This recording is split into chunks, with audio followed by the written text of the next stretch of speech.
Welcome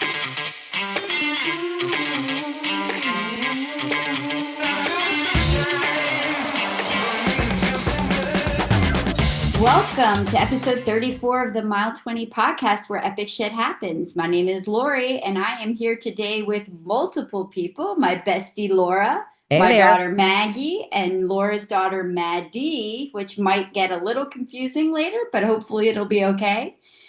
And we are coming to you via Zoom today, so we're kind of all scattered around. And to talk to you today about Marathon du Médoc, which was a Yay. it was our bucket list item for us. Been on our bucket list since 2016, a destination race. And we want to share our experiences with you guys. So this episode, we will be discussing aerialists, lifeguards, and dehydration. So we're Lots of excited. lifeguards. Lots of lifeguards, lots of sailors, lots of pirates, Lots of butts. lots of everything. We would like to remind you all to check us out on all of our socials at Mile 20 Podcast. Like us, throw us some comments. We love hearing from you guys. And now, does anybody have a Mile 20 beverage of the week that they would like to share? Oh, go ahead, Maddie. You start. Because we can see yours on screen here for those of you on YouTube. So I went with a variation of the Saint-Germain Spritz, because that was, other than wine, because French wine is, as we have learned, somewhat superior. It was my drink of choice if I was not drinking wine. So it usually consists of elderflower liqueur, which is Saint-Germain, and then a little bit of Prosecco and some club soda and mint. My variation comes out of the fact that I did not, in fact, own elderflower liqueur like I thought I did. I own elderflower gin. So here's my variation. Still tastes good, not quite as fresh as a normal Saint-Germain Spritz. So, Wow. Gin and Prosecco. And yeah, it's my girl. Yeah. still tasty. What about you, Lori? What are you drinking? I am drinking a lovely red from the Château Coucy. Oh, nice. How is it? Yes. Oh, it's exquisite. Oh, that's awesome. How about It's you, Max? delicious. I meant to open a glass of wine because I plan on scrapbooking tonight and watch Dancing with the Stars. Oh, Don't nice. have anything yet. So right now, nothing, but I will likely have a glass of white wine later. Outstanding. Well, oh, surprise, surprise, I'm drinking water again. So yeah, trying to watch. Hey man, I started my Be Balanced last week, and as of this morning, I'm down 7.5 pounds. So go me. I'm super proud of myself. It's like the struggle is real, but like today I put on a pair of my jeans that I couldn't even button before I went to Paris a couple weeks ago. So I'm very, very proud of myself. Nice. Like very, very focused right now. Yeah. I have a lot of clothes in my closet I need to fit back into. Well, congratulations on that. That's wonderful. I'm sure I will be in the same spot about this time next week. Yeah. The struggle bus was real because it was like one of those like, oh, it's cool outside. Let me go put on my jeans. And I was like, fuck. And I was already kind of like in that space before I left for Paris. So yeah, it was a nice dose of reality. So Maddie, you were going to say something? Have you talked to listeners about what the Be Balanced program is before? Just so No, that I haven't. I you have understand not. what you're But talking about. yeah, no, but I think that it'll be a great idea. Like kind of after I come on the tail end of it, I think that that'll be a good future topic. I think that's a great suggestion because it's definitely geared towards women who are going through menopause or on the back end of menopause, perimenopause. Focuses on like hormone rebalancing. So yeah, we'll go and tee that up just mentally, like maybe another episode. So good suggestion. Yeah, we need all the help we can get. No shit, man. Like no shit, All But the help. Yeah. Anyway, especially after a couple weeks of drinking wine and eating French foods and, increasing that carb intake more so than we normally do when we are home. Yeah, yeah. But man, that French wine is like water. It's just so good. And you don't feel guilty about drinking it at lunch as well as dinner. Well, And in because between. everybody's doing it, it's like rosé all day. You have to have your rosé with lunch. Dave and I were out to lunch yesterday and we had a lovely little carafe of rosé, and it's just commonplace. Just I is what know. it is. I know. It's definitely part of the culture, that's for sure. So, speaking of French wines, because we were just, discussing all of our French wines and how guiltless it is to be drinking them, I think we found, because we were here for a little bit prior to us going to Medoc, that we could go to the grocery store and is aisles of fabulous French wines that are very inexpensive. And when I say inexpensive, I mean Like dirt anything from cheap. like Like dirt cheap. €2. Yeah, dirt Dirt cheap. cheap, And I mean but quality. tasty. Mhm. Crazy, crazy quality wines. So we had been sitting around, I think it was like the day before drinking wine, and I pulled up this Chateau Coucy, which is my mile 20 beverage of the week.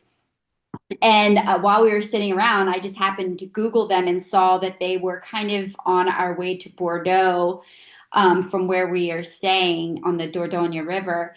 And I was able to book us a quick experience on our way into Bordeaux right before packet pickup and all of that.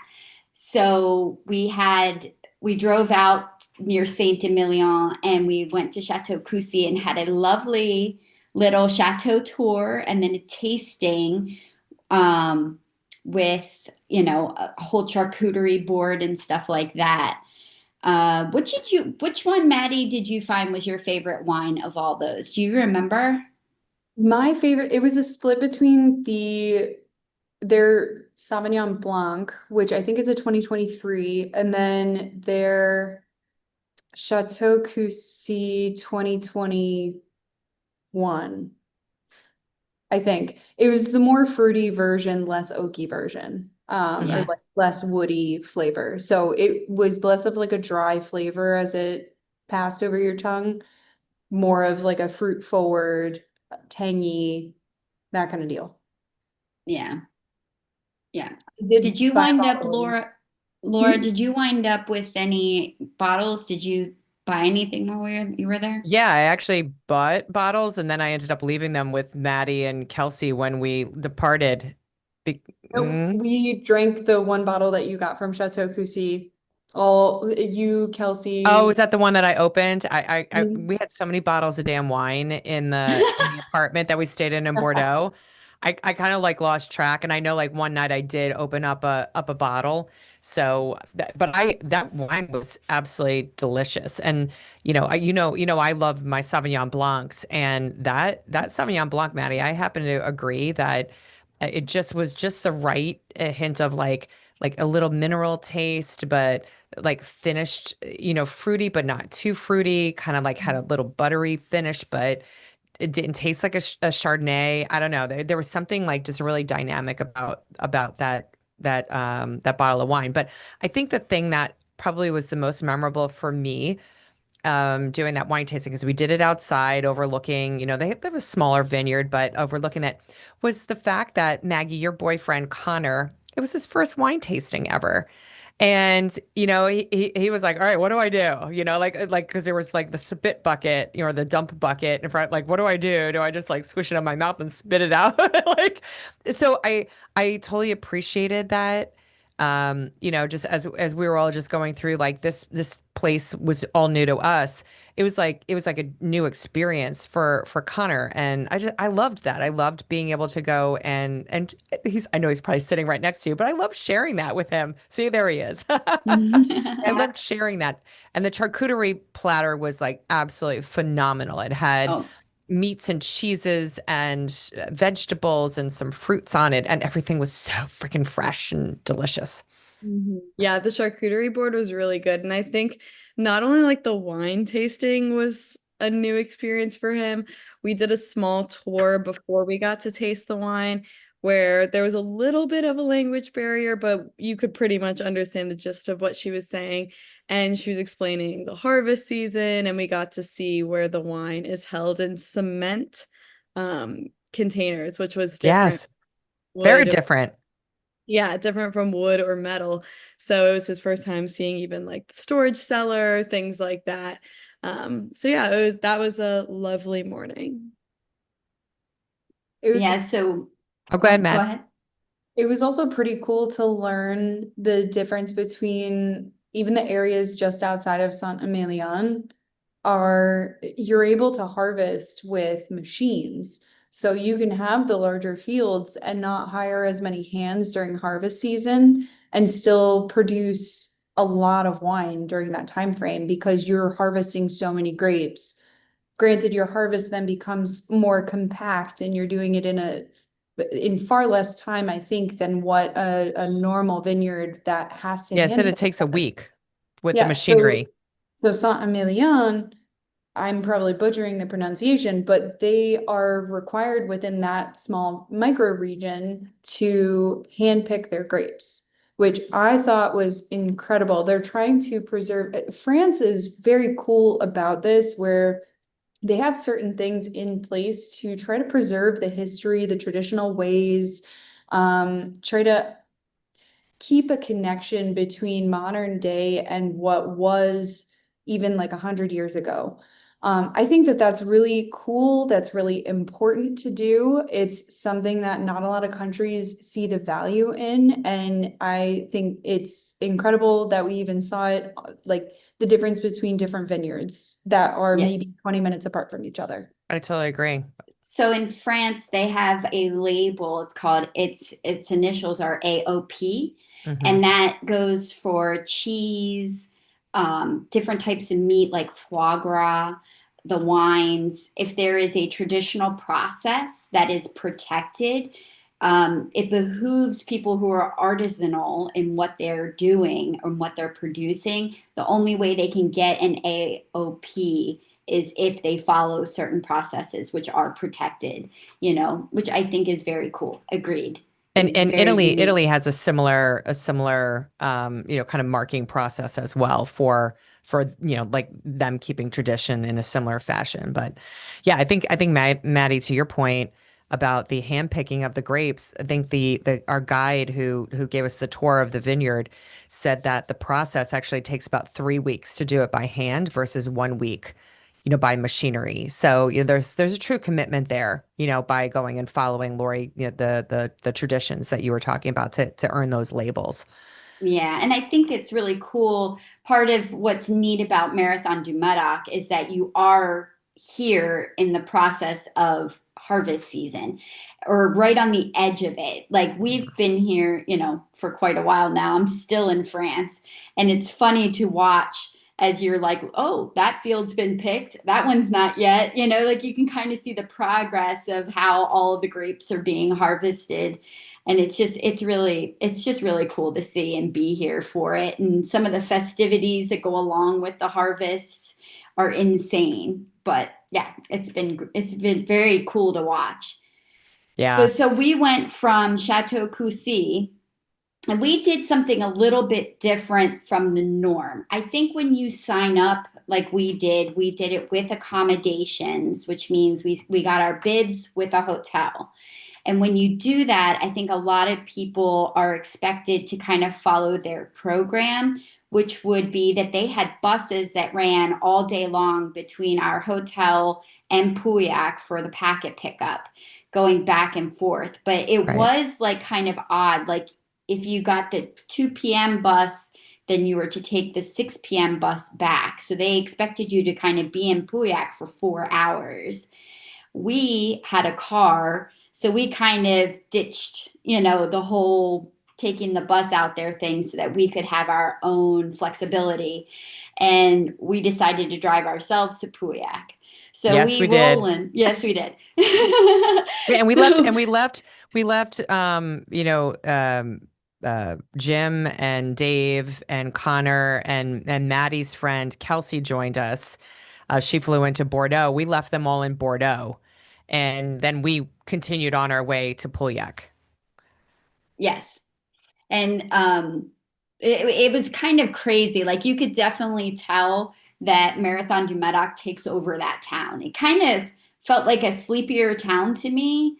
A little off the beaten path, but I'm sure because of the fact that it's right there in the Medoc region, which is like world-renowned wines, I'm sure it's got a following. But it's kind of weird being here in early September. You kind of enter into the shoulder season. So it kind of felt like the town was sleepy, except for this massive marathon that was going on or they were preparing for. I wonder if it's similar to New Yorkers with St. Patrick's Day and SantaCon, where as a New Yorker, you just know to kind of stay as a shut-in for a moment while everyone else does what they plan to do for St. Patrick's Day and SantaCon. Maybe. Maybe that could very well be true. 100%. Yep. So when we got there, there was a lot, it was very busy. And we kind of found a parking spot, parked the car, left it. We did. Yep. And now the whole reason why we were going there is because that's where our bib pickup was. So Yes. and it was about well over an hour drive from Bordeaux to Pauillac to get there. Yes. Yeah, it's a little ways out. But I would have to say it was a very, very happening expo. Like, I don't think they keep the sampling to just, the marathon. Because, we've talked about the fact that Marathon du Médoc has 23 aid stations with wine that they offer. But I found it was a very festive atmosphere from the get-go, I think. Like, I feel like there were people sitting at the bar for 3 hours prior to us getting there for bid pickup. Yeah. That wouldn't surprise me. I feel like what I'll add to the packet pickup, which was more unique than other packet pickups that I've been to, they were heavily advertising other small races as well, which I was very surprised by. I feel like usually the race is very centered on their own race, but I'm thinking because of the nature of the race being a more fun-natured race, that there was a lot of advertisements for other fun-oriented races, which I thought was really cool and great marketing for all these other races, because I think it's rare to see other races being marketed at a race expo for one particular race, if that Yeah, makes I mean, sense. in the States, you do see that as well. So it is common in the bigger expos, but I do agree that they focused more on races to attract the crazies that were running Madoc. And like Maddie, you found one that was interesting that you keep repeating in text to us in Scotland. What one was that one? Oh, whoa, whoa, I whoa. That's do. not Maddie. No, so Maggie and Lori discovered it first. I was minding my own business in La La Land, and then I realized that they were drinking scotch. So then I walked over. I want to clarify that. You've I like have brought brought it that up a back couple up times. in our chat. That was like, oh, you got to remember that one. And what do you remember what that one was called? So it is referred to as dramathon. So a dram of whiskey or of scotch, specifically scotch, because it takes place in Scotland. My interpretation of what we were told that day is that they have, instead of wine stops for Marathon du Médoc, they have whiskey stops, I specifically just can't even scotch, imagine. for dramathon. So that would be a very interesting race. And I think, Mom, you latched onto that because you've been chomping at the bit to try to go to Scotland recently. Yeah, but like Yeah. drinking scotch and running, like to me, that's like a whole other level. But I guess Maybe we scotch don't have as is many kind of like a stops as whiskey, and Marathon we to do Medoc. Fireball. Yeah, yeah. But I'll yeah, do it. so. I will do it. I will fall Let on my the bank account sword. recover first. Yeah, girl, your liver's got to recover from being in France for a Yeah. couple weeks. So, I feel well trained at this point. I can handle it. Throw me oh in, my coach. goodness. Well, so we find a parking spot, right? That was downtown. It had like a gate area around it, but we ended up parking there. So we decided to grab some lunch before we went and did our packet pickup. And there were a couple of options to choose from in the downtown area, and we went with a place called Les Lafayette. There was a lot of activity outside. the food from what we could see looked good. The menu looked solid, and we ended up eating inside. We did want to sit outside, just to kind of, people watch, and the temperature was actually like really nice that day. And we ended up sitting inside to go and what we thought would be get a table faster. Yeah. And then Maddie ordered some kind of appetizer where I think you ate maybe one or two things on the entire plate. Well, so just to be clear, everything was pre-fixed for the restaurant Right. for that Yes. lunch time frame. I don't know if it Good was point. special specifically for the marathon because they knew so many people would be filtering They in were and out turning of tables the fast. restaurant. But so it was a thing where you could choose an appetizer and an entree, or an entree and a dessert, or an appetizer and a dessert. Like you could choose two of the three. And that was kind of like a deal. So me with an egg allergy, I can't eat a lot of French desserts. I decided to get an appetizer instead. I had no idea what I was reading because we did not have phone service Yeah. in the restaurant. So I was trying like hell to translate this menu and I couldn't. So I was like, all right, du mer, that's seafood. All right, let's go for it. I'll get that appetizer. Oh goodness. So one of the things on the plate, I didn't know whether I could actually eat because I You didn't didn't know what it was. the waitress didn't seem to understand when I had told her that I had an allergy to eggs, which is oeuf apparently in French, but she just was not super clear on it, so I just didn't trust it. It's better to not try to eat something that you might be allergic to. So I erred on the side of caution with that one, but I had the two oysters on the plate. I did not have the fish sticks, which looked like kind of congealed raw fish rectangles. But then they also had these like very, very tiny prawns, which I've never seen before. They were like little Um, babies. They were like the size of your thumb. they They're still had the babies. little The heads baby on. shrimps. I am not like a squeamish person when it comes to food. Like when we were in Thailand, I tried chicken feet. Like it's not saying that to like put it on my belt as a thing that I've accomplished, but like I'm not squeamish. But these little tiny prawns tasted very fishy, and I wasn't sure how to eat them, and I didn't know if I asked if I would actually get a straight answer. So I just kind of went through a couple of them and then decided that I was good. Yeah, that's fair. That's fair. So, Yeah. So it is important to note that the restaurants that weekend do price fixed the whole weekend. So, it's something to note for family and friends that go to visit. And if they want to eat, grab a sandwich to bring with you or find other food because any restaurant sitting down is going to be price fixed. But it was interesting because when we sat inside, we found that the service was a little slow. Little. Just a little slow. Like it took us probably 45 minutes to an hour to get the entrees out. It Yeah. was almost like they forgot that we were there or we were such a low priority. It just didn't matter. Yeah. And then as Maddie said earlier, you had the option of doing an appetizer and the main, or the main and a dessert. So when the waitress took our order, three of us ordered desserts, and Mhm. then we waited and waited and waited. And finally, we wait, I don't even know how long we waited oh after we wait, and finished. we waited. And we waited, right? Some more. Yeah. So I finally got up and just said, like, F this. Like, I'm just going to pay the bill, and like, we're just going to call it, because we had to go pick up our bibs. And at this point in time, we had spent way longer at lunch than any of us had anticipated or wanted to. So when I went and mentioned that, hey, like, don't charge us for the dessert, which was part of the prefix, right? Yeah. Don't charge us for the dessert because we didn't get it. There actually was a guy like next to the register, and he walked back over to make sure and looked at our table. He's like, yeah, like he confirmed that we did not get, as if like, they didn't believe me. But anyway, we did not pay for the dessert, but we found out that the waitress never dropped our order for dessert. So we were just kind of waiting there, and kind of, I guess like what kind of sounded the bells for me was that the people who were working in the kitchen that I kept seeing, putting the food, across for the wait staff, they started leaving the kitchen. Yeah. Yeah, they're all Like for the changing their day, because like shoes, they're restaurants changing close their down like clothes. midday.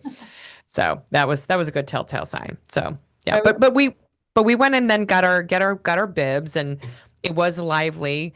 I think we kind of learned that, you know, when you sign up for a race like this and you do it through a tour group and through accommodations like Lori was talking about, they have like separate areas where you pick up your bibs. So it wasn't stressful, but I mean it was a little confusing because people were going up to the tables with like these papers with big barcodes, and we were like, where the hell are they getting the barcodes from? Because we were our registration was very different. We were handled in a separate place. I mean, we just didn't know what the process was. So I think by the third table we got to, we finally connected with our people and got our bibs, and we were all like, whew, thank goodness. But you know, it was just a little confusing, but you know, we managed to go and get through it. Yeah, I feel like it was also a little confusing for us when we ran the Rome Marathon, which we'll get to in a few episodes down the road. Yeah, I think it was kind of similar. You kind of have to deal with the whole cultural differences, but that on top of the fact that we booked through the travel agency made it a little bit more unique for sure. But the travel agency was wonderful, and we'll get agreed. closer to that in a little bit. But yeah, Agreed. it was really cool circling back on Maggie, seeing all the different marathons. And a lot of the marathons that I felt like that were promoting there were also alcohol themed, like the Yes. Dramathon. And Yes. there's like a beer run somewhere. I'm Or like, wine runs. Yeah, yeah, like there was a Chablis run. yes. Yes, there was. I couldn't imagine Yeah, just drinking Chablis the entire time you're running. I could. Fair enough. Fair enough. Anyway. Last thing about the expo, I also thought it was a telltale sign when they were selling costumes with the merch at the expo. I thought Yeah. that was one of a kind, and I thought that was going to be a good sign for the next day. Yeah, because it was one of those deals where, hey, if you forgot to bring a costume, you need to go and buy something to at least wear a costume with the theme, right? Which was the sea. That was the theme of the race. Yep. Yeah. Yeah. So we picked up our bibs and headed to the car. And once we got there, the car was gone. It was like, where's the car? Gone. I think the best part was Maddie and I were walking in front of you two, and I think I had been around the rental car a lot more, and I was like, Maddie, the rental car's not there. She's like, that's it right there. I was like, Maddie, it's not there, it's not there, it's not there. Our rental car's gone. And I was just like, oh no. That was And you one of guys, those limited circumstances where I actually kept a very cool head and was just like, oh, all right, car's not there. Well, if we randomly call the police, they're probably not going to know what the heck we're talking about. So I will just go to the closest race organizer because they're gonna know who to call. So I found a person in a yellow vest. And meanwhile, I think Lori was calling Dave to No, help. I actually was also going to a race organizer. I Okay. think, yeah, Maggie called Dave as a backup just in I case we see. needed Because backup. Dave Yeah, knew, so I had to suit. because again, they were like an hour plus away from us, the boys, and I'm saying the boys and Kelsey, but they were also like in town and like going to different bars and drinking and stuff. So we were like, We were that not in a probably was not condition. going to be a viable option anytime soon. But so I hunted down this guy and he's immediately like you could see the stress wash over him and he was like, okay, all right. He was completely all business. Very great response from a race organizer because he could have just told us to fuck off. So the fact that he didn't, like, kudos to that guy. I never got his name, so kudos to him. Kudos to the race organizers for finding someone like him. But also, he then offered to drive us to the car to go pick up the car instead of just giving us a location, like I think probably would have happened in the US. And just being like, all right, go find your car. Bye. Yeah. He offered to drive. We took him up on it. So I think Maggie and Lori, you are the ones that hopped in the car. Risked our lives. Well, my mom and I are like, all right, Uh-huh. how much do you have left on your phone in terms of battery life? Oh, I'm at 20%, but you're at 40%. Okay, we're gonna put you on airplane mode. So we were coordinating that so that just in case something happened, we had a phone to do something. But anyway, you were in the car with the strange man. Yes. Yes, we got in the car and risked our lives with the strange man. We could have walked there though. To put this in context, we get in the car and he drives like a minute away. And we're like, oh, alrighty then. And we pull up and there's just three large men in police uniforms. Don't speak great English, but the guy speaks to them in French and tries to explain. Our car is right there. We can see it. It's in like a junkyard with like a couple other cars, a boat, a couple boats. And they were like, okay, just stand here for a little while. So then we just stood there for a little while they laughed at us in French. Um, all of our luggage is in the cars. Let's note this, but Right, luckily because we we had hadn't checked into the hotel yet. yeah, but luckily we had our passports on us because we needed them for packet pickup. So worst case scenario, we had all our passports. Um, but yeah, the guy eventually it was like 100 something euros to get free the car, and the one policeman was heckling the second policeman, pretending like he couldn't speak English, but he was like, "Big strong cop, help you, big strong cop," and we were like, "This is patronizing," but whatever. We got the car back, and it wasn't too painful overall. Yeah, it could have been worse. I think in the States that would have cost us about $500. Yeah, So Yeah. definitely. Yeah. And then we ended up driving back into Bordeaux and we checked into to our hotel. Hotel Clemenceau by Happy Culture. Um, I was so grossed out by the hotel. I was so disappointed. It put me in such a foul mood. The I don't know I if had in that's my what head that gives like you we weren't staying nostalgia. at like a five-star hotel, but you walked in and there's like no lobby, right? And there's like a little desk and it's kind of like the entrance of the hotel is between like two restaurants and it's just like it looks like a, you know, a walk up kind of entrance. And so you like Maggie and I went into the front desk. Not once did they ask for identification. No passport, no driver's license, no nothing. You're like, oh, okay, yeah, here you go. I'm like, holy crap, right? Because you think about like every place you go, like in Europe, you go to a hotel. I mean, they ask you for your passport, you know, scan. They usually scan your passport. There's nothing, and then we take this elevator up to our floor, and it smelled like something died on it, and it was really creepy. Like I don't know, that whole experience. Like Maddie and I stayed in the hotel like the night before the marathon, but as soon as we were done and back at the hotel, we were like, we picked up our stuff because we had also rented an apartment that, you know, a flat that Jim had stayed in with Dave and Connor. And I'm like, we're not staying in this hotel like another night. So just, you know, for those who are doing the marathon, you know, we jumped at it, right? Because like it was like availability of the bibs and it was like, hey, you know, I'm not even gonna care about this, but I don't know. I did not feel entirely safe in that hotel, nor did I feel like it was clean and I tried to go and minimize as much time as possible that we stayed there. I know Lori and Maggie, you guys stay there like 2 nights, but like I don't know. It just to me it just was not optimal. It just kind of put me in a really foul mood. So we spent a shit I ton of had money on it. Yeah, we did. I kind of had a different feeling about it. I didn't have any expectations of what we were going into.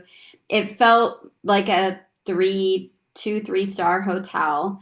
And again, it was agreed small, nothing fancy. For us, the room was clean, nothing smelled funky. I could lock my door, it felt safe. It was in a great location, right near the pedestrian Yeah, the walkway. I location was mean, great. Yeah. we had what, like Cartier and Louis Vuitton stores practically across the street from us.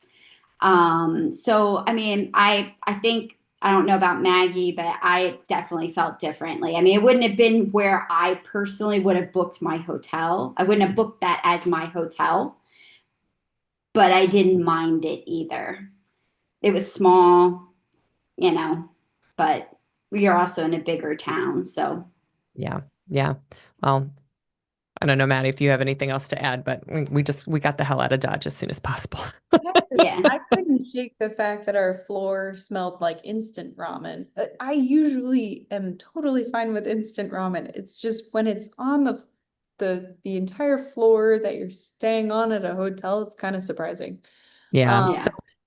But yeah. yeah, that hotel did claim, unfortunately, my chapstick when we left the next day. But other than that, I don't have any like crazy complaints about the hotel. It just it was like a on its face, it's exactly what you expect when you get up to the room. So Yeah, I just, for anybody who is signing up for Marathon du Médoc and you're doing it via,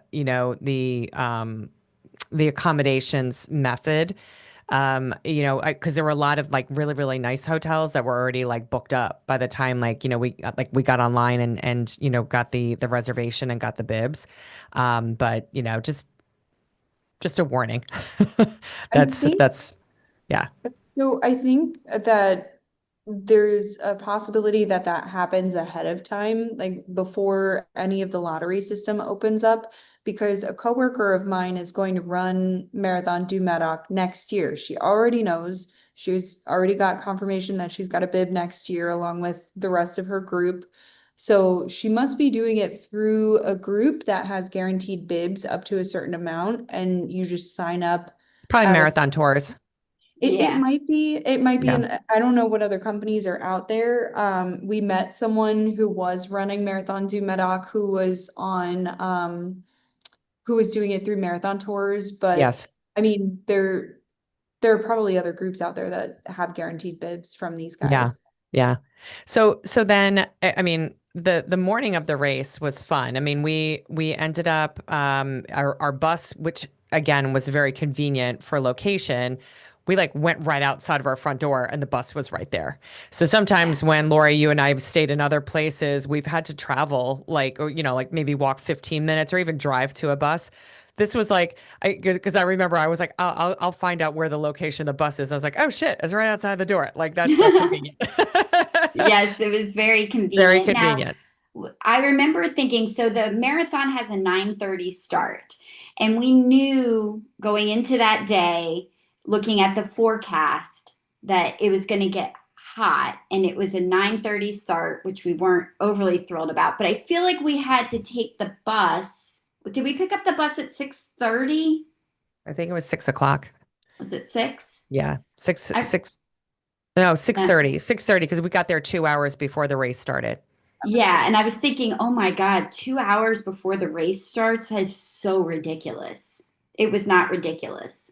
No, no, because I mean, by the time we got to the start and we used the bathrooms and we put on our sunscreen and then we were people watching, people watching, people watching. Oh And my then they God, the then they put people on this watching. extravagant show like before the start. Like the 2 hours just went poof. So yeah, I totally agree. Yeah. We were The cold. people, We were freezing. My teeth were chattering. We were so cold at the start. It was cold. it It was was I felt that too. I was 55. wearing a long sleeve.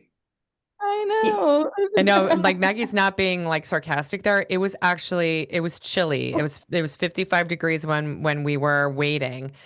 And we just kept saying, just remember how cold we are right now. Remember how cold we are. Yeah. Because the temperature, unfortunately, by the height of the race, got upwards of like 93 degrees. And which is it's just not safe. It's not safe to go and run at that temperature. And then 93 degrees. And Lori, I'm like, is that like the warmest one I think we've ever done? I think Yeah. maybe like the one I ran in Madison, Wisconsin, like by myself, might have been just a little tad bit warmer than that. But I can't remember what the actual temperature was for that one. But I I cannot think of any other marathon that we've ran that was that hot. Even yeah. even Arizona. Yeah, I don't Arizona even think was got that definitely hot. not that hot. So I'm gonna go back and just kind of check for myself, but I do think that this is the warmest one I've ever done as well. So it just was ridiculous hot. So girls, what was the climate like at the start? Because everybody was in costumes, right? This is like a field of like almost 10,000 people, and people come in costume for the theme of the marathon, which this year was called the sea, so like the ocean. So Maggie, what was your experience? I was laughing so hard I was snorting. Like I could not contain my laughter because I think it was just we obviously knew people were dressing in costume. We were in costume. They were selling them at the expo. But the extravagance of the costumes, like people had balloon like contraptions built on them, like someone did Nemo and they built the whole anemone on their body in balloons with floats and stuff. My favorite costume that I saw was a Brazilian lifeguard, a man in a wig with literally a fake boob, with the boob hanging out of a bikini and a wig in his lower region outside of the bikini. And I just couldn't stop laughing. It was just insane. Like the costumes were just so outlandish, very European, very over the top. Maddie, I don't know if you had a favorite. I think my favorite, at least at the start, was the lighthouse that we passed, or the buoy. I don't know which it was supposed to be. It looked like a very small lighthouse, so could have been a buoy. But anyway, this And I think it was guy, made of wood, like, wasn't it? if you Yeah. picture taking a cone and putting it over your head, but the cone is large enough where it goes to like midway down to your body, that's what this guy was in a lighthouse costume. And he's running along. I don't even know if his arms were out, but like this is a full contraption. So I think that people were really truly creative with this costume challenge kind of deal. Um, I think the sea anemone was hilarious because then as the people are passing you, you hear the balloons like rubbing together. It was like wait, wait, wait, wait, wait, wait. Yeah. And then as they're passing buildings, a balloon pops, like because it catches on the stone. But yeah, the creativity with these costumes was amazing. Like you don't even see that in Halloween parties or anything like that, whether it's in college or like grade school or anything along those lines. So I think that the creativity there was really cool to see, especially for a running community, because I don't know. I think that runners, at least from my experience in the US, runners kind of get into a lane of like, okay, I need to have this gear and I need to have this equipment and this There's needs to none of that be. here. It's very meticulous. This was like, oh, that guy could not have run in this previously. He's just going for it. Yeah. Well, It's I gonna don't. chafe. It's gonna chafe. It's Yeah, oh, yeah. going to chafe. There were so many moments where I think all four of us agreed that is going to chafe. How is it going to chafe is the question. Lori, what was your favorite costume? Or did you have ones where you were like just like because I know we were all like laughing at the same ones, but any other ones that stand out to you? The dude in the string banana hammock, Oh, the Borat costume. suspenders, yeah, that goes straight up the buttocks. I was wondering how his ass chafed that day because good gracious, Yeah, that good was just bad. gracious. That was Yeah. there was a lot of butts. There was a lot of cheeks. There were all right, so let's Oh just man. put it out there that like the and most of the men, it was men who were very scantily clad. They were French. So they just kind of used this as an opportunity to kind of like parade their bodies around. And at some point in time, and I'm just gonna jump right to like just because we're talking about like, skin. It was maybe like mile 23, Lori, and you went in to go get two more glasses of wine because it was like one of the last stops before like we were going to the finish. And I was like, all right, I'll wait over here for you, right? And so I'm standing there and I'm like, oh, geez, like a lot of people were there. I'm like, I kind of lost sight of you. So I turned around and I'm like scanning. And all of a sudden, right in front of me is like this like 20-something-year-old guy. He has no shirt on. He's got a pool tube, like a little swimmy tube around his waist. Freaking no pants on, like no pants, like freaking full ass fucking frontal, right? And I like, so of course, like me being like, me, I was like, oh, that's a penis. And these two British guys are standing next to me. They're like, oh, mate. And I'm going to botch their accent, but they're like, you need to put it away. That's too much. It's way too much, and the guy's just like, whoa, like he's walking around and like, he just went on his way and he had his glass of wine. And I'm like, what in the Sam hell? Now, mind you, right? We're running in this area where there are zero trees. Like I want to say there was maybe like 0.5% shade on this course. Am I Yeah, right, I don't know ladies? what that sunburn looks like. He wasn't sunburned. He had the Oh. tire tube freaking like No, over the his tube is junk. gonna magnify the sun. But the Like chafe, any like water the on it, chafe. that's going straight. I was like, wow, after 63 marathons, that was a first. that was a first. Yeah, I would say the only time we had shade on the course was approaching a chateau, like when we Agreed. were either approaching or leaving the chateau. But otherwise, we were literally running vineyard to vineyard. In the beginning, in the early morning, I think we had more roads and little villages and stuff like that. But then I would say like the back half of that race was vineyards, full sun, chateau, chateau, chateau, full sun, vineyards, chateau, vineyards, chateau, hills, hills, hills, hills, hills, hills. A lot of hills, a lot of hills. It felt like sometimes like the entire race was uphill, and then also the roads leading into the chateaus, and when you get into the chateaus, many of them were dirt roads that were leading in. In fact, Maddie and I just did a longer run this past weekend, and we were laughing because our shoes are still like filthy from the marathon, from all the dust. And then you had like a lot of gravel. So whether it was pea gravel or like river rock. So sometimes it was so dense that it was very, very difficult to go and run on. Yeah. But yeah, I think the one thing I will go and say is that probably like the temperature for me started kind of creeping up around mile 8, and I entered the struggle bus and I like strapped myself in and I sat on that bus like for a really, really long time. Like it got to the point where, and I can't remember at what mile, like Maggie, you had already gone forward, from us. Maddie, you were starting to go ahead, and then I kept telling Lori, I was like, just go without me, just leave me. Just leave me, and she wouldn't leave me. So thank you, my friend, for that. Because man, I was like strapped in. I'm on struggle bus because we ran out of water, and the race ran out of water from miles 10 through 16 ish.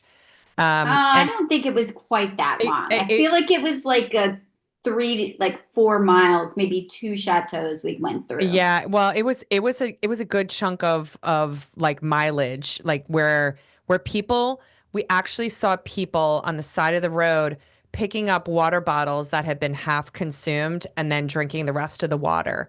So I don't know about y'all, but I went in and did the survey. They sent it to us in French, and I did the translation so that way I could go and respond, because that was like it was poor planning with them knowing it, because we knew like days and days in advance that race was going to be super hot. And I think what probably happened is because they hand out like actual water bottles, is that probably a lot of people on the forward edge of the race got really, really warm. You didn't see a lot of people carrying water the way we do, like, your own water bottle. So chances are they went and grabbed like multiple bottles. And by the time we started coming through, like there was no water left. We were grabbing water from the sides of the chateau, where they had a spigot open, just wherever. I know, Lori, you and I, like, I mean, you were asking like, some medical staff. I think you asked, I don't know if it was like a EMT or somebody, or like, somebody who was on a bike, like, do you have any water? And the guy like, ripped out a bottle of water, and, we ended up carrying that with us. So that was a real struggle for a good portion of the race. The good news about that was that they were very responsive day of, and they knew what was happening, and they Yes. did send trucks out so that Yes. I can remember the first chateau that got a delivery of water. There was like a line, like so there was all these chateaus, long lines for the wine, long lines for the wine. About I'd say somewhere around mile 16, probably 15, 16, it all started to shift, and it was long lines for the water because they were starting to get deliveries for water. Yes. And Yeah, they did pivot on that. And yeah, then the other thing that they pivoted on was that they have a sweeper cart. And the sweeper cart's kind of cool because it's actually like a big, huge cart. And these two guys run inside of it and push it. And then you have other people that are around it in almost like these Grim Reaper outfits or like these friar outfits. And they have Like these a whistles that monk they blow. outfit What were they? almost. Yeah, like a monk. yeah. Like a monk? I don't know. They It's just like full body robes. I actually saw one of the guys pulling up the robes at some point to air out his legs because they went down to like the sneakers. Yeah, I mean they were full like these maroon, brownish maroon colored robes. So you very, very distinctive. And the sweeper cart has actual like brooms attached to it. And it was for 6 hours and 30 minutes. And essentially they would come to each of the chateaus, they'd blow their whistles and like really loud whistles. And what we found out as we were running along the race was that if you wanted to get a medal, you had to go and finish before the sweeper car. So at this point in time, we were kind of like playing like leapfrog with the sweeper, folks. And so then all of a sudden, like, I know like Maggie, you and Maddie were just like I'm going. Like I'm not gonna go and not get a medal. So you guys, went ahead.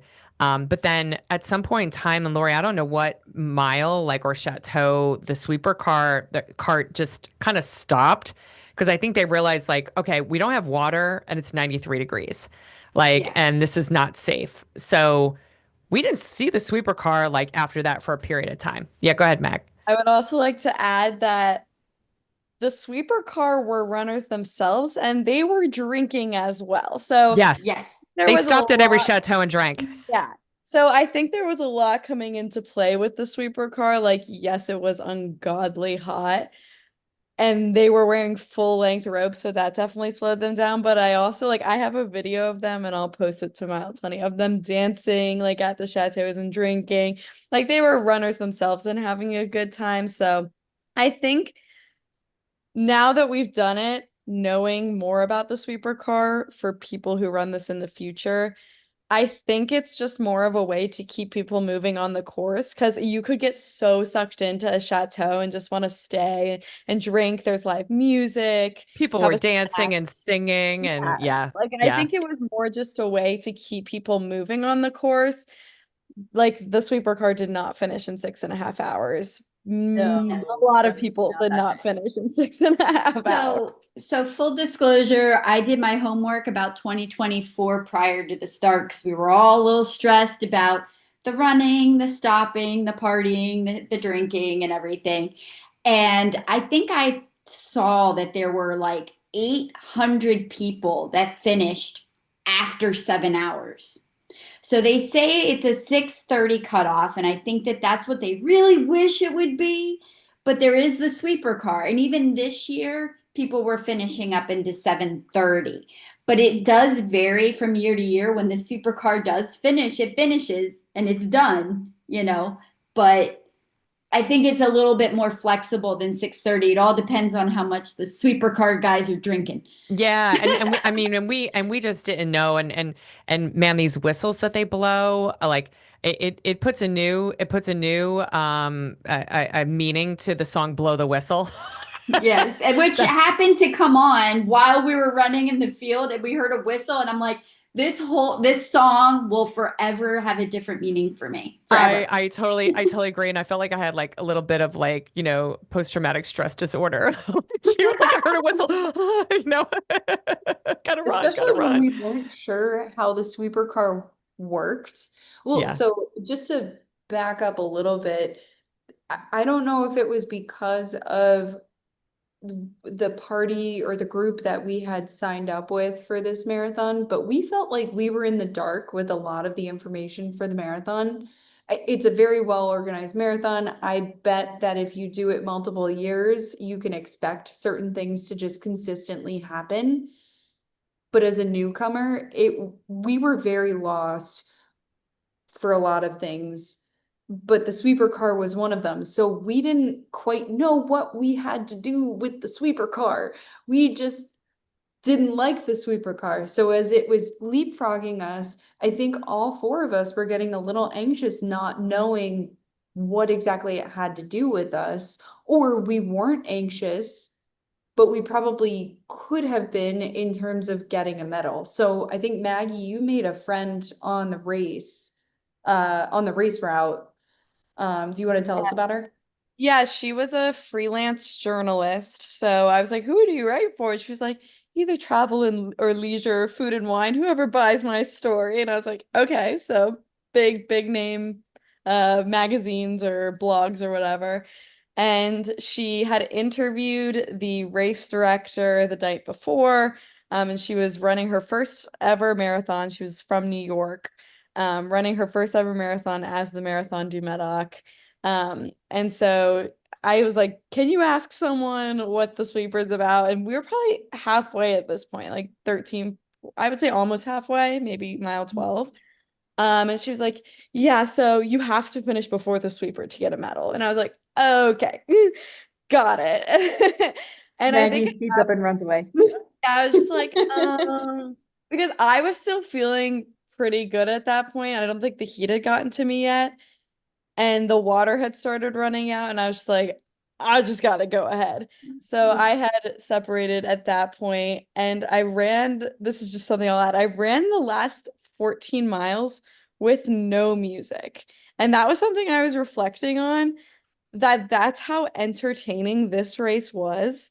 I spent the latter half, the end of the race, 14 miles by myself with no music. I was just that entertained by the live music at each of the chateaus, like some people watching. And I didn't even think about it till I think Maddie, you and I were talking about it. I was like, oh my gosh, I didn't listen to any music when I split off. Meanwhile, I was like, oh, the moment where Taylor Swift's Shake It Off comes on, it's a series of songs that's just like, shit is really bad right now, but it's gonna be fine. Well, all right, talking about music. You, Lori. So I know like we had you guys, add music to the playlist and stuff. And then like you both left us and then we're like stuck listening to your music and we were like, this sucks. Oops. Oopsie. I listened to the music still. Yeah, no, that I was heard my that was Demon Hunters music, come on. but let's talk about the chateaus though, ladies. I mean, these venues that they had us, running into and drinking the wine. Like the first place we went to, they served the wine in like little plastic cups. But then the second place that had, this beautiful pond in front of it, we were like, holy shit, they're serving us wine in glasses. In glasses. It was amazing. I mean, I feel like I do not need to go back to the Medoc region to taste wines.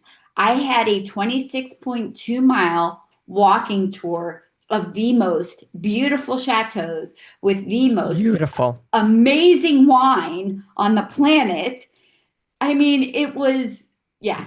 I mean, I just wish it was a crisp, beautiful fall day at 70 degrees.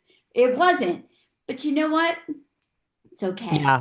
Yeah, Okay. at some point in time, we stopped, right? Because you were like, I need to stretch out, and we ponied up to like the side of this chateau, and like you were leaning on it, I was doing something, and you were like, wait, let's take this in. I'm stretching and holding on to a chateau, like freaking stretching right now. So I think I got a picture of you like pretending like you were kissing the wall or something like that. Like it was just, yeah, it was putting it in perspective, like, and again, Lori, I appreciate you kind of like, un unstrapping my struggle bus like a gear, like one little thing at a time. Cause like we went and like did a lot of intervals and so forth. But I did read that, once you sustain a like a heat injury, by doing physical activity, and Maddie, I go back to like the run that you and I did when it was like 87 degrees in Maryland, and I zonked that race. You become more susceptible to like then your body like shutting down because it's more like a protective reflex. So I have a feeling that that's like some of the shit that I had going on when my body was like, no, it's too hot. Like we've been here before, and this is a bad spot. So, but I appreciate Lori, you kind of like sticking with me and getting me through it. But I don't know the chateaus. Anybody have a favorite place like for a particular reason? Not that you remember the names of them, but like a description of the chateau.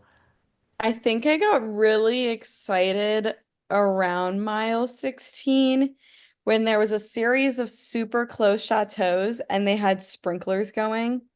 Yes. And I doused myself in water, and I realized if I was soaking wet, I could run until I dried off like a minute and a half later.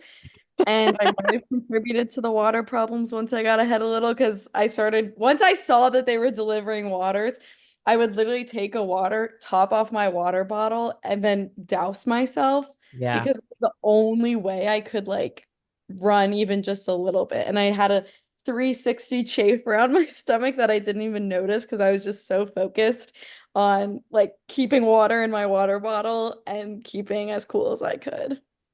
But Yeah, the and that's sprinklers were a game no, changer. and that's something really really clutch that if you do go and choose to get sprayed by a hose or sprinkler, or you start getting your clothes wet, you become much more susceptible for things to rub and you don't know it and get chafed. So, Lori, when you and I were when they had the hoses, we're like, no, just like Just sprinkle.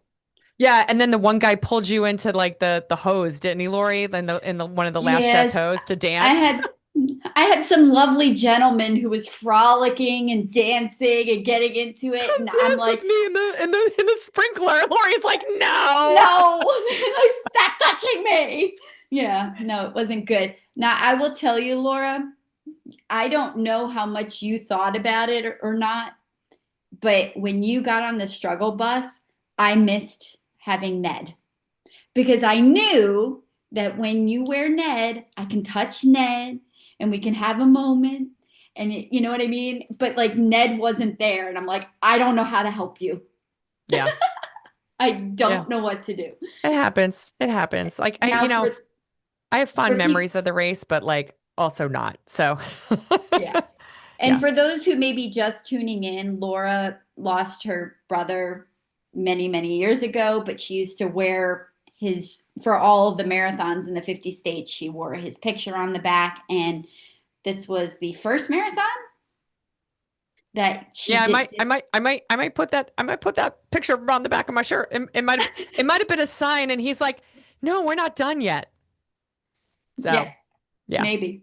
yeah, He was yeah. not happy. He Watch was me not PR my happy. next marathon. Atlantic City.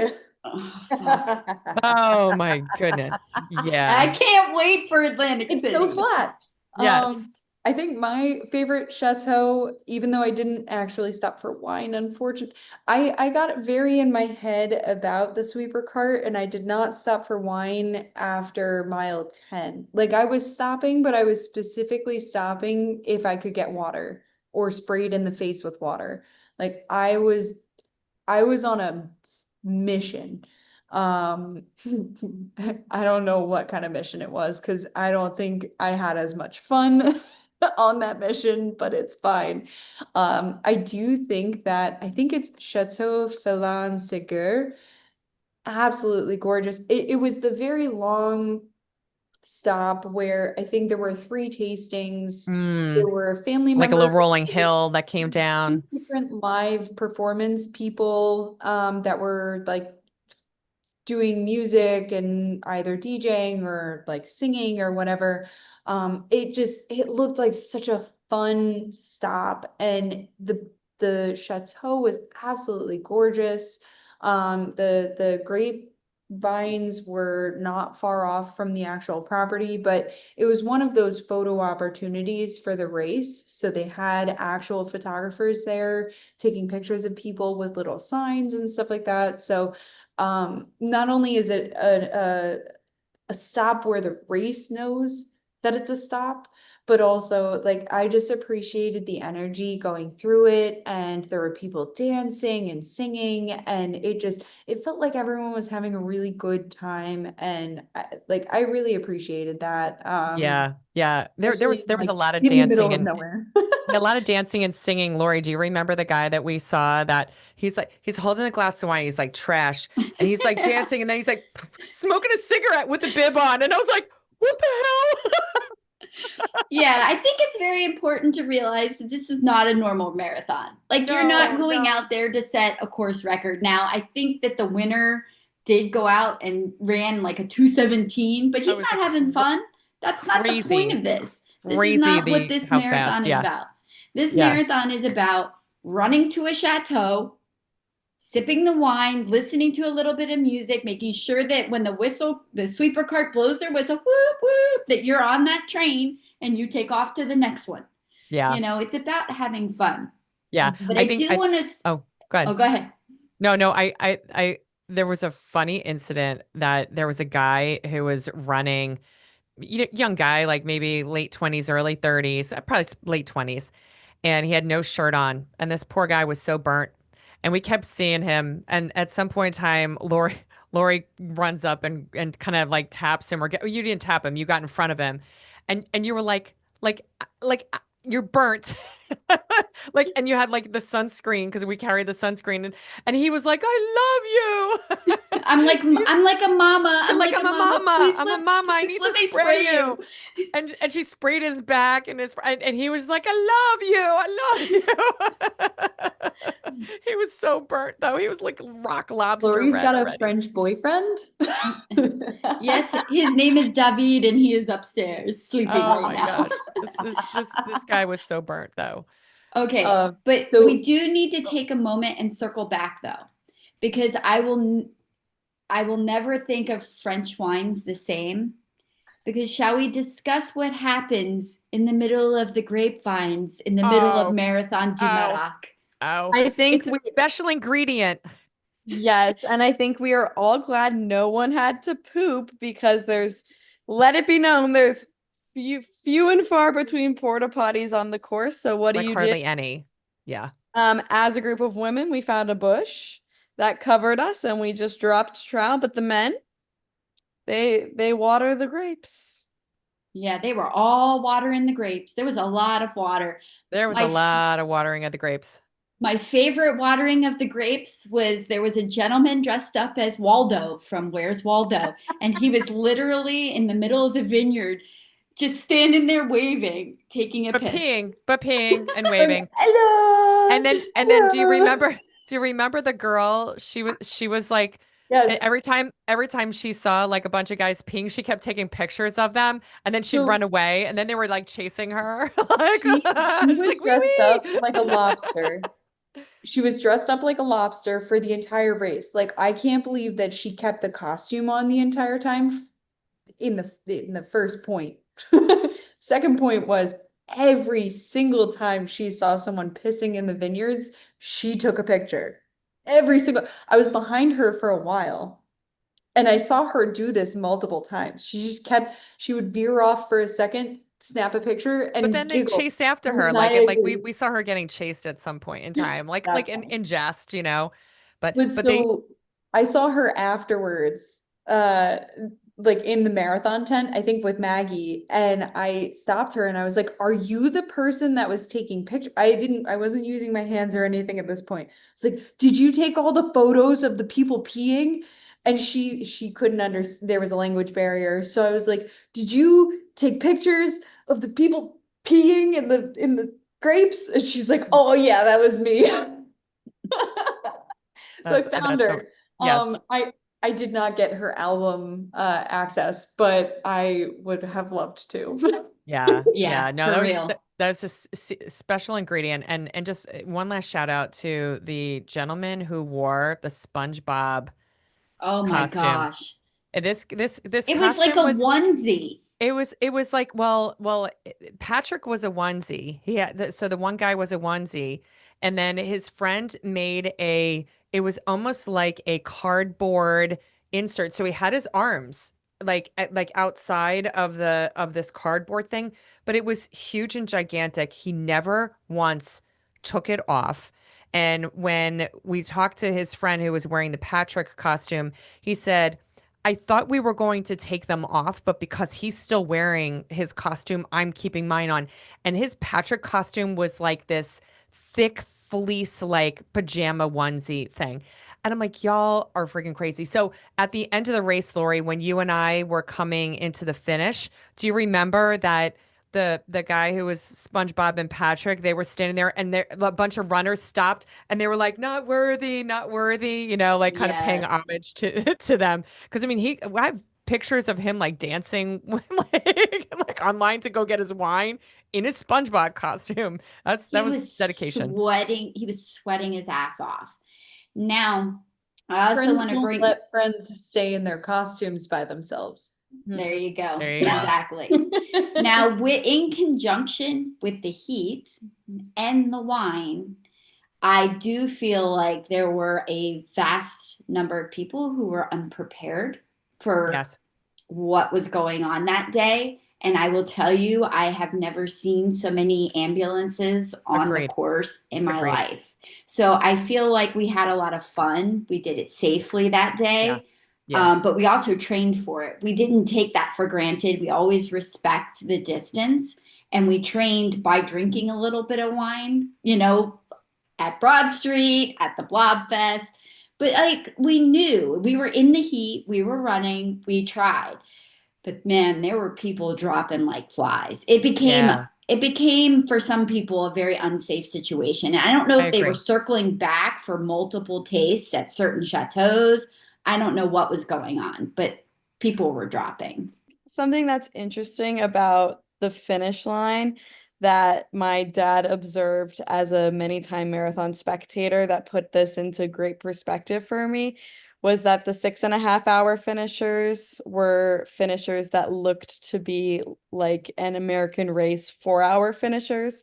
So people really were just enjoying their time. And again, the heat was bad, but I think that was an interesting perspective that in hindsight and now knowing that most people finish around 6.5 hours, I wish I had known that before because it would have made me feel a lot better about finishing in that time. But about finishing and the medals, Mom, you have your medal behind you if you want to describe it. I'm going to let Maddie do it because it's actually in her hand. Let's hear You got to it. describe it So because not everybody watches us on video. we have the label of the marathon names, or sorry, the area in which it was run, which is Médoc. Because of the theme of this year, Médoc is shaped in the form of like a fish. Yep. And then there's a wine glass that goes through the O. And then it's labeled for the year in which it was run, so 2025, but also the year that the years that the marathon has been held. So for us, it was number 39. That means that next year is 40, which could be a super cool landmark year for the marathon organizers. And it could mean that the marathon has some extra special little accoutrement, past oysters, past steak, past popsicles at mile like 20. Or sorry, no, not mile 20. It was like mile What? 20. Popsicles? There were Oh, fucking yeah. popsicles? Sorry, Laura and I didn't get popsicles. Right there, bitches. Right there. Middle finger. Didn't get I did popsicles. disgusting things to that popsicle. I was There so were no- addicted to that there were popsicle. We saw the signs for them. We saw the signs for them. No popsicles left when we got there. There was a huge crowd outside of the oyster truck. I did not stop for it personally, oysters but they either. were actively shucking the oysters I saw the oysters. No, I didn't I see the did not oysters. see the steak. I saw the remnants of the chocolate croissants. But yeah, anyway, again, if next year or if this marathon is any indication of how over the top these organizers can go, I think that the 40th year or the 40th anniversary of the race is going to be crazy and very cool. The theme is going to be the 80s. So I can't imagine how little clothing people are going to be wearing.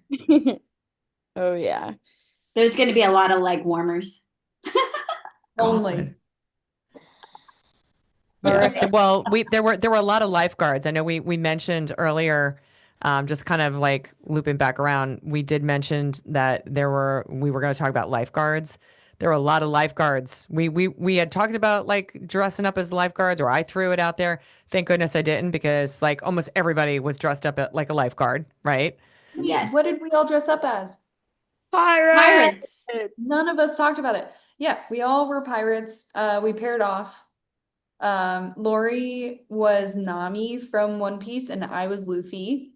If you don't know One Piece, it's an anime show that is hella long to try to catch up on, but it is very worth it because it teaches people and kids about, how to build friendships, how to maintain friendships, how to stick up for the little guy and that kind of stuff. Mom was A pirate. You were Hook. We were Hook and Smee, from Peter Pan. So I was Mr. Smee and Laura was Captain Hook. Yeah. That was fun. It was fun. It was fun going and dressing up. And the other cool thing was in the very beginning of the race before it started, they had like acrobats. Aerialists. Yeah. And what was it that looked like a ship, right? Yeah, so it was like the mast of the ship with 3 different layers. So they had people on all 3 layers, like on a construction crane Yeah, it was above. hoisted. Yeah. And so they had people doing like the silks and the hoop, hanging down from a crane, and we ran under them to start the race. So that was a very unique start to the race. But I guess circling it up, talking about future years, we can go individually if we would run it again. I think I personally would, because now I know what to expect a little more, and I think I would enjoy it a lot more now knowing what to expect. So I would love to do it maybe a little more stress-free, knowing what to expect. Laura, would you run it again? Not if it's 93 degrees. No, no, I'm good. I'm good. There's plenty of other races to do in the world, and I feel like, yep, I checked the block on that one, and I'm good. Yeah. Maddie?